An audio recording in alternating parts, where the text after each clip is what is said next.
When police arrived at Riverside Community Church that cold February night, they found one man dead in the pastor's office, blood on the carpet, a handgun on the floor, and another man sitting in the front pew, sobbing uncontrollably. He had called 911 himself. What this son discovered his father doing to his wife that night would shatter an entire congregation's faith. Some called him a murderer. Others whispered, maybe he had no choice. To understand what drove a devoted church member to take his own father's life inside the sanctuary where he'd been baptized, where he'd been married, where he'd brought his children every Sunday, we have to go back to where the nightmare quietly began. Before we go deeper into the events that destroyed the Mitchell family and left a Tennessee community questioning everything they believed about faith and family, let us know in the comments where you're watching from. We'd love to hear from you. And if you're new here, click on the subscribe button so you never miss any of our upcoming videos. Now let's go back to where it all started. Franklin Hills, Tennessee. Population 22,000. A town where Friday night football games pack the stands, where Main Street still has a hardware store that's been family-owned for 3 generations, and where church isn't just something you do on Sundays, it's who you are. And at the center of this community stood Riverside Community Church, a beautiful brick building with white columns and stained glass windows that caught the morning sun just right. For 32 years, Pastor James Mitchell had stood behind that pulpit. 32 years of sermons, weddings, funerals, baptisms, counseling sessions. 32 years of being the man people turned to when their marriages fell apart, when they lost their jobs, when they buried their parents, when they didn't know how to pray anymore. Pastor James, as everyone called him, was 61 years old, silver-haired, with kind eyes and a warm handshake. He had that voice, you know the kind, deep and reassuring, the kind of voice that made you feel like everything was going to be okay. His wife, Margaret, played piano during services. They'd been married for 38 years, high school sweethearts, the kind of love story people in Franklin Hills held up as an example. They had 2 sons. The oldest, David, had moved to Nashville, worked in finance, visited on holidays. And then there was Michael. Michael Mitchell, 34 years old, had never left Franklin Hills. He worked as a manager at the local branch of a regional bank, a good job, stable, respectable. He'd grown up in that church, spent his entire childhood in Sunday school classrooms and youth group retreats. He'd been baptized in that baptismal pool when he was 12, right there in front of the whole congregation, with his father's hand on his shoulder. And 7 years ago, he'd stood at that altar and married the love of his life, Emily. Emily Mitchell was 31, originally from a small town 2 hours south. She'd come to Franklin Hills for college, met Michael at a church picnic, and never left. She was a second-grade teacher at Franklin Hills Elementary, the kind of teacher kids remembered years later, the one who made learning fun, who stayed late to help struggling students, who knew every child's name and every parent's face. Together, Michael and Emily had 2 children, a 5-year-old daughter named Grace, all curls and giggles and endless questions, and a 2-year-old son named Noah, who was just starting to talk and had his father's eyes.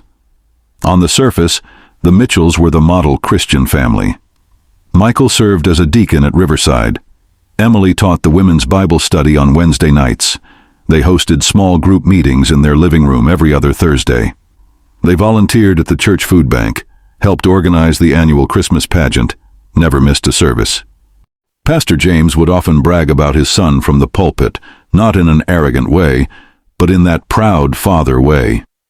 "My son Michael," he'd say, "he's living proof that when you raise your children in the Word, they grow up to be mighty men of God." And people believed it, because that's what they saw, a perfect family, a godly family, the kind of family you'd want your own kids to turn out like. But here's the thing about perfect families. They don't exist. Behind every Christmas card smile, behind every Sunday morning greeting in the church lobby, behind every "we're blessed" response when someone asks how you're doing, there are secrets. And in the Mitchell family, those secrets ran deep. Michael had always worshipped his father. As a boy, he'd sit in the front row during services, watching his dad preach, thinking, "When I grow up, I want to be just like him." James Mitchell wasn't just his father, he was his hero, his spiritual mentor, the man who taught him how to pray, how to read the Bible, how to be a husband. So when Michael married Emily, it felt natural to stay close to his parents. They had dinner at James and Margaret's house every Sunday after church.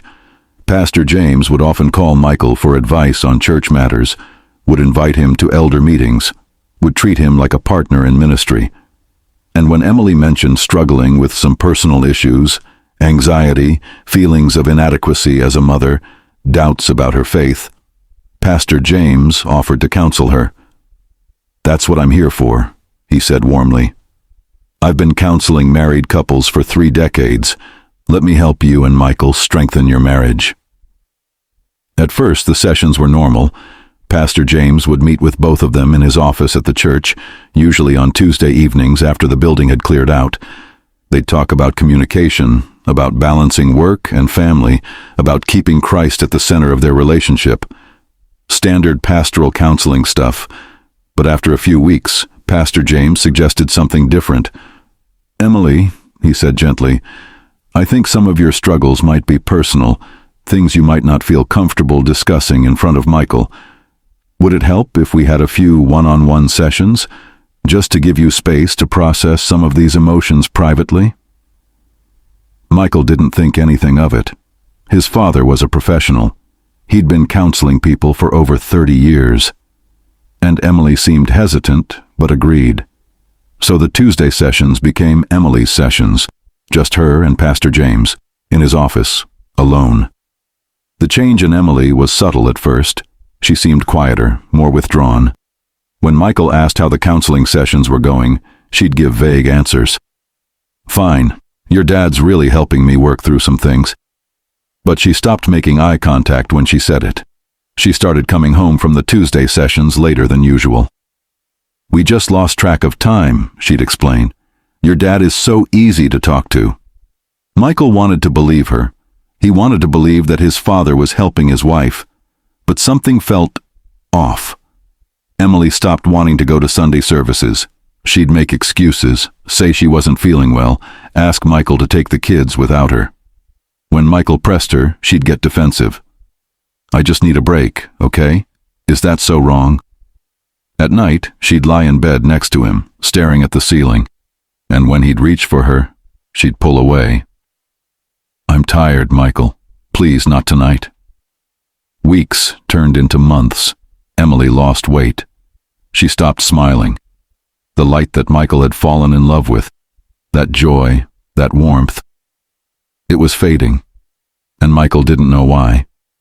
He tried talking to her. "Emily, what's going on? Talk to me. Whatever it is, we can work through it." But she'd just shake her head, tears streaming down her face. I can't talk about it." One night, after Emily had come home from another counseling session, Michael noticed something. A bruise on her wrist, small, faint, but there. "What happened?" he asked, gently taking her hand. Emily pulled away quickly, too quickly. "I bumped into a door at school. It's nothing." But Michael saw the fear in her eyes, and for the first time, a terrible thought crept into his mind. No, not his father, not Pastor James. That's not possible. Michael started paying closer attention. He noticed that Emily's Tuesday sessions were lasting longer and longer, 2 hours, 3 hours. He noticed that when they'd have Sunday dinner at his parents' house, his father would sit uncomfortably close to Emily, would touch her shoulder when he spoke to her, would compliment her appearance in ways that felt wrong. "Emily, you look beautiful today. That dress really flatters you." Margaret, Michael's mother, didn't seem to notice. Or maybe she did, and she'd learned to ignore it. Michael tried to push the thoughts away. "Stop it," he told himself. "That's your father, a man of God, a pastor. He would never—" But the doubt wouldn't leave. One evening, Michael's childhood friend Tom, who now worked as a sheriff's deputy, pulled him aside after church. "Hey man, can I talk to you for a second?" They walked out to the parking lot, away from the crowd. Tom looked uncomfortable, shifting his weight from one foot to the other. "Listen, I don't know how to say this, so I'm just going to say it. Have you noticed anything off with your dad and Emily?" Michael's heart dropped. "What do you mean?" Tom sighed. "A couple of weeks ago, I was driving past the church late at night, around 10, and I saw your dad's car still in the parking lot, and Emily's car was there too.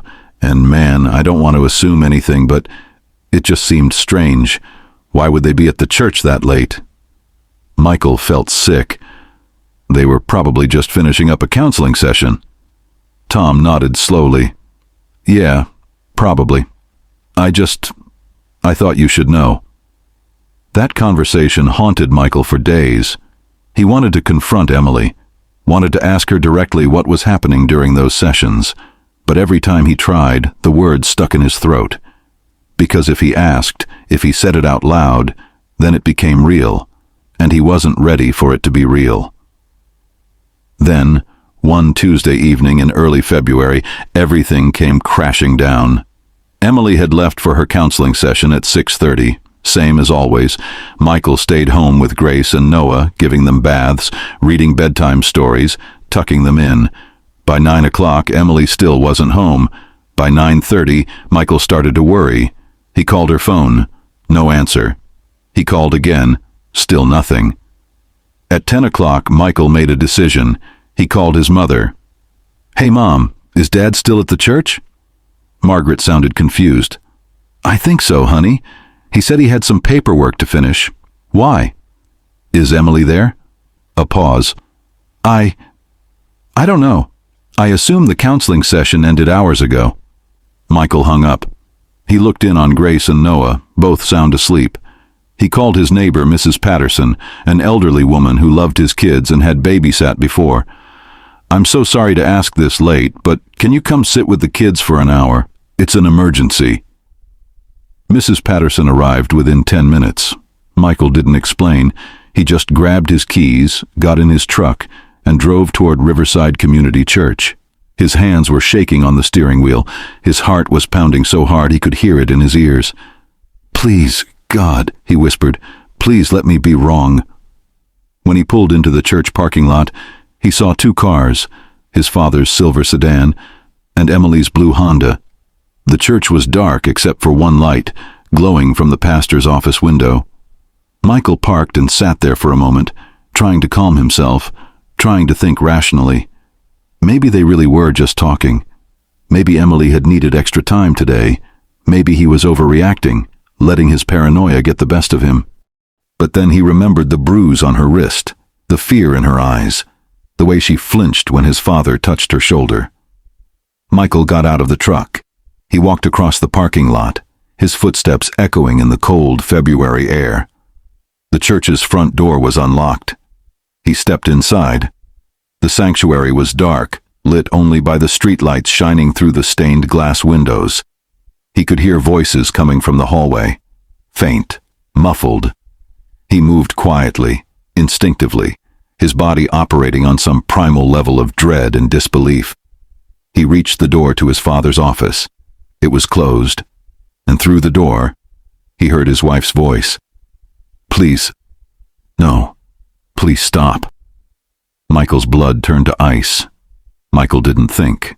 He didn't knock. He didn't call out. He just opened the door.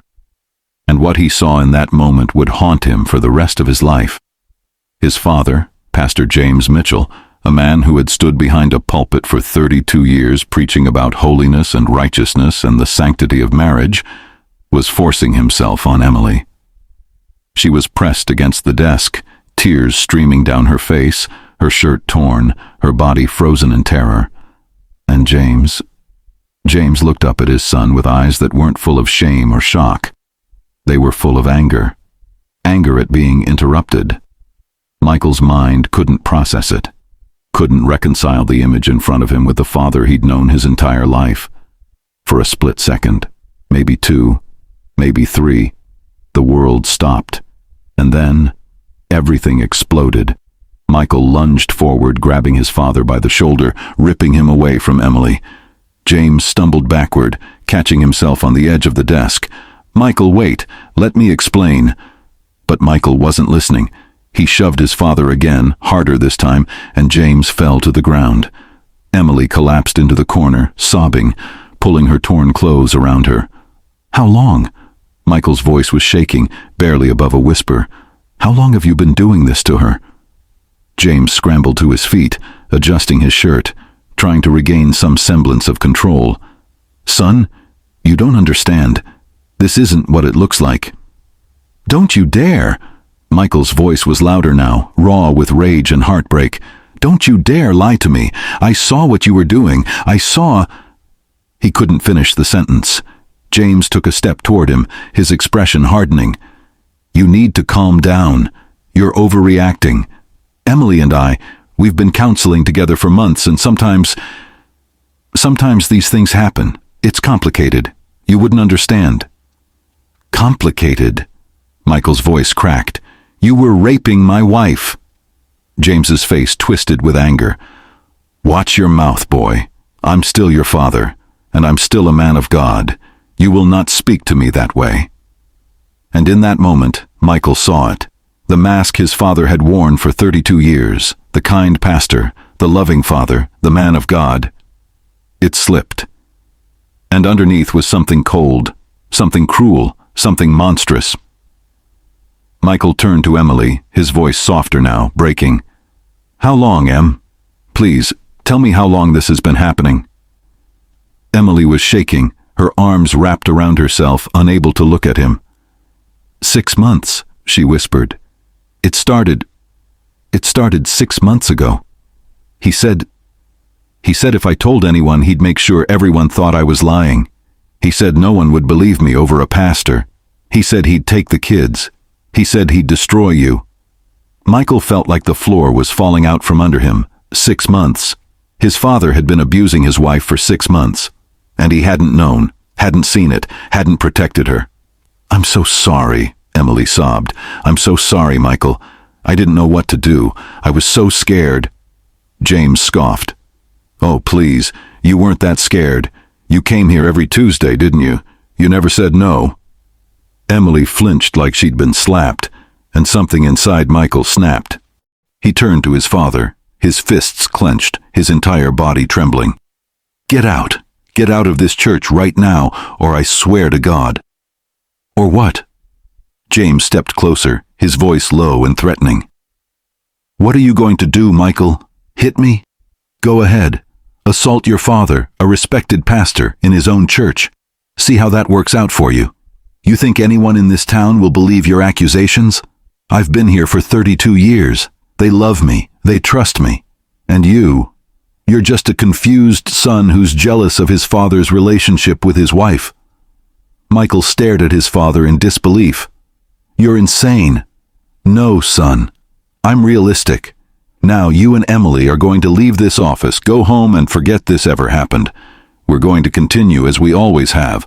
I'll keep counseling Emily. You'll keep serving as a deacon, and this family will remain intact. Because if you don't—" James leaned in close, his voice barely above a whisper. "I'll make sure everyone knows that Emily seduced me, that she came onto me. A vulnerable young woman, struggling with her faith, desperate for attention. And I, the godly pastor, tried to resist, but she wouldn't stop. Do you think people will side with her? Or with me?" Michael couldn't breathe. His father wasn't just a monster. He was calculating, manipulative, evil, and he was right. In a town like Franklin Hills, where Pastor James had been a pillar of the community for over 3 decades, who would people believe? The respected pastor, or the daughter-in-law accusing him? Michael looked at Emily, still trembling in the corner, and then back at his father, standing there with that smug, confident expression. And Michael realized something. His father wasn't going to stop. Even if they left tonight, even if they tried to expose him, he would find a way to destroy them. He would turn the entire town against them. He would take their kids. He would ruin their lives. And then he'd find another victim. Michael's hand moved to his jacket pocket. He always carried it, a small handgun, licensed, something he'd bought years ago for protection but had never once used. His fingers wrapped around the grip. "Michael," Emily's voice, barely a whisper. "Please, let's just go. Let's just leave." But Michael wasn't looking at her. He was staring at his father, at the man who had baptized him, who had taught him to pray, who had walked him down the aisle on his wedding day, and all he could see was a predator. "You're not going to hurt her again," Michael said quietly. James laughed. "And how exactly are you going to stop me?" Michael pulled the gun from his pocket. The room went silent. James's smile faded. "Michael, put that away. You're not going to shoot me. You don't have it in you." "You're right," Michael said, his voice steady now, eerily calm. "I don't, but I'm not doing this for me." He looked at Emily, tears streaming down her face. He thought about Grace and Noah, asleep at home, innocent, unaware of the evil that had been lurking in their family. He thought about his mother, Margaret, who had probably suffered in silence for years. He thought about all the other women his father had likely hurt, all the victims who had been too afraid to speak up. And then he pulled the trigger. The gunshot echoed through the sanctuary, impossibly loud, reverberating off the walls, through the stained glass, into the cold February night. James Mitchell, pastor of Riverside Community Church, fell to the floor, and Michael stood there, the gun still in his hand, staring at what he had just done. For a moment, there was only silence. Then, Emily's scream shattered it. She scrambled to her feet, staring at James's body, at the blood spreading across the carpet, at Michael standing there, frozen, the gun still in his hand. "Oh my God! Oh my God, Michael! What did you do?" Michael looked at her, his face pale, his hands shaking. "I'm sorry. I'm so sorry. I couldn't let him—" He couldn't finish the sentence. He pulled out his phone with trembling fingers and dialed 911. The operator answered on the second ring. "911. What's your emergency?" Michael's voice was hollow, distant. "I just shot my father. I'm at Riverside Community Church on Main Street. He's dead. I killed him." The operator's voice became urgent. "Sir, is anyone else injured? Are you in danger?" "No, just send the police and an ambulance. I'll be here." Michael hung up and walked out of the office, moving like a ghost, and sat down in the front pew of the sanctuary. The same pew where he'd sat every Sunday as a child. The same pew where he'd prayed his first real prayer. The same pew where he'd asked God to help him be a good man like his father. Emily followed him, sitting beside him, both of them silent, both of them in shock. Within minutes, sirens filled the air. Red and blue lights flooded through the stained glass windows, casting eerie colors across the walls. Officers rushed into the church, guns drawn, shouting, "Hands where I can see them! Now!" Michael stood slowly, raising his hands. He didn't resist. He didn't run. He just let them handcuff him, let them lead him out of the sanctuary, past the altar, past the cross hanging on the wall, past everything he had once believed was sacred. Outside, the church parking lot was chaos. Police cars, ambulances, a growing crowd of neighbors drawn by the sirens. And standing at the edge of the crowd was Margaret Mitchell, Michael's mother, her face pale, her hand over her mouth. She had heard the sirens from home and had driven to the church, terrified, not knowing what was happening. When she saw Michael in handcuffs, she ran toward him. "Michael! Michael! What's going on? Where's your father?" Michael looked at his mother, and the weight of what he had to tell her nearly broke him. "Mom, I'm so sorry. Dad, he's gone. I killed him." Margaret staggered backward like she'd been struck. No, that's not possible. You couldn't." An officer gently took her arm. "Ma'am, you need to step back." "He's my son. That's my son," Margaret screamed, trying to reach for Michael, but the officers held her back. Please, you need to let us do our job." They put Michael in the back of a police car. As they drove away, he looked back at the church, at the building where he'd spent his entire life, where he'd learned about God and faith and forgiveness, and he wondered if God could ever forgive him for what he'd just done. At the police station, detectives separated Michael and Emily, taking them to different interview rooms. Detective Sarah Ramos, a 15-year veteran with the Franklin Hills Police Department, sat across from Michael. She was calm, professional, but her eyes were sharp, studying him. "Michael, I need you to tell me what happened tonight. Take your time." Michael stared at the table, his hands still shaking. "My father, he was raping my wife. I walked in, and he was forcing himself on her, and I shot him." Detective Ramos leaned forward. "Had you planned to kill your father tonight?" "No. I didn't even know Emily was still at the church. I got worried because she wasn't home, and I went to check on her. I didn't bring the gun I always carry it, for protection. I never thought—" He trailed off, unable to finish. "How long had this been going on? The abuse?" 6 months. Emily told me tonight. 6 months, and I didn't know. I didn't see it." Michael's voice broke. "What kind of husband am I? What kind of man doesn't protect his wife?" Detective Ramos was silent for a moment. "Michael, I need to ask you something, and I need you to be honest. When you walked into that office and saw what was happening, did you make a conscious decision to kill your father? Or was it a reaction, a moment of rage?" Michael looked up at her, tears streaming down his face. I don't know. All I could think was that he wasn't going to stop. That even if we left, even if we tried to expose him, he'd destroy us. He'd take my kids. He'd ruin Emily. And he'd do it to someone else. I couldn't let that happen." In another room, Detective Marcus Henderson was interviewing Emily. She sat wrapped in a blanket, her face pale, her eyes red from crying. "Emily, I know this is difficult, but I need you to tell me everything. Start from the beginning." Emily took a shaky breath and began. She told him about the counseling sessions, about how Pastor James had started making inappropriate comments, about how it escalated to touches, to demands, to threats. She told him about the first time he forced himself on her, how she'd been too terrified to scream, too ashamed to tell anyone. She told him about the months of abuse, the guilt, the fear, the feeling that she was trapped with no way out. "Why didn't you tell Michael, or go to the police?" Detective Henderson asked gently. Emily's voice was barely above a whisper. "Because Pastor James told me no one would believe me. He said he'd been a pastor for 32 years, that everyone in this town loved him, trusted him.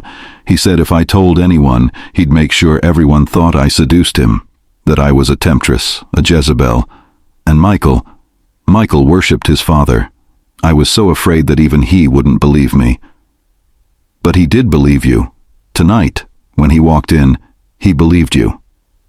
Emily nodded, tears streaming down her face.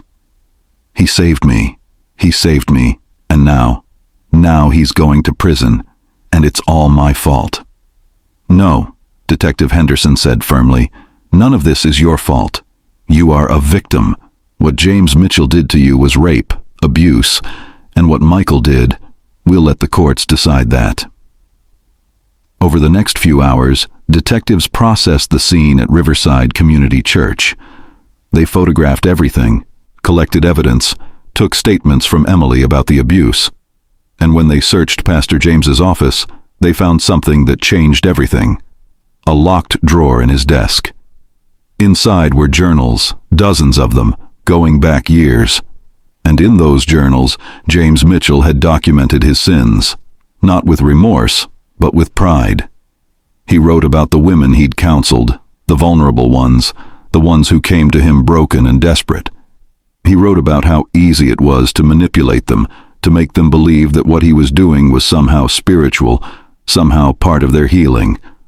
There were names, dates, details. Over a dozen women, spanning 2 decades. Some of them were still in Franklin Hills. Some had moved away, and some had taken their own lives. Detective Ramos sat in the church office at 3 a.m, reading through the journals, feeling sicker with every page. "This man was a monster," she said to her partner, "and nobody knew." "Somebody knew," Detective Henderson replied. "Michael knew. And he did something about it."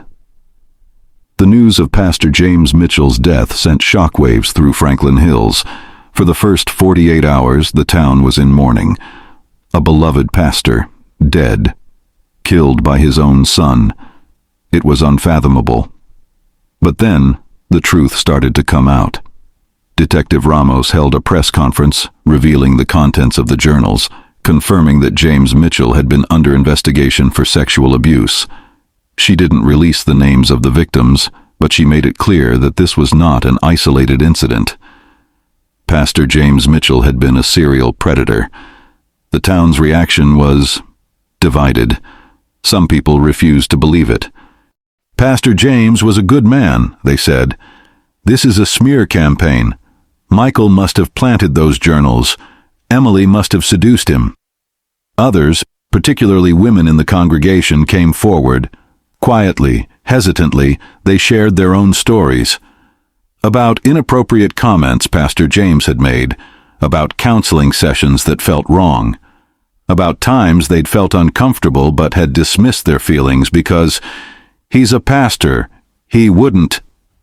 Within a week, 6 women had come forward with allegations of sexual misconduct. Within 2 weeks, that number had grown to 11, and with each new allegation, the narrative shifted. Michael wasn't just a son who had killed his father. He was a husband who had walked in on his wife being raped and had reacted in a moment of unimaginable horror. The question was, would a jury see it that way? Michael's trial began 8 months later. The prosecution charged him with second-degree murder, arguing that while Michael may have been provoked, he had made a conscious decision to use lethal force when he could have simply called the police.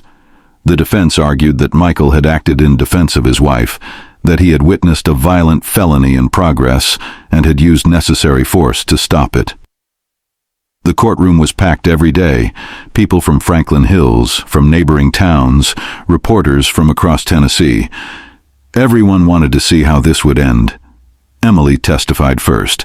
She sat on the witness stand, her voice shaking but steady, and she told the jury everything. About the counseling sessions, the escalation, the abuse, the threats.